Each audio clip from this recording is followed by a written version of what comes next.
Let us now try to understand the outline of our project, like what exactly we are trying to do in this class project. Basically, using a Google Mobile Assistant application, we want to control a light bulb. So looking at the screen, you can understand that on the left hand side we have a Google mobile application, and we want to send some signals using some cloud server to some hardware which will control our light bulb. Well, let us go in some more details to understand better. Our project is having two components. One is called as hardware design, the other is called as software configuration. Let us take the hardware design first of all. The hardware design, we have again two tasks. The first one is the hardware assembly, where we'll assemble different hardware components to control a light bulb. The other one is called as hardware programming.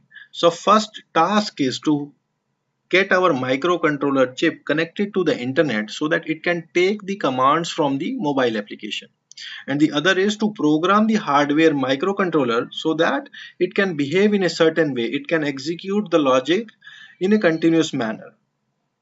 The other part is the software configuration, so where we need some kind of a IoT platform or a server which can be used to exchange the messages between the hardware and the mobile application.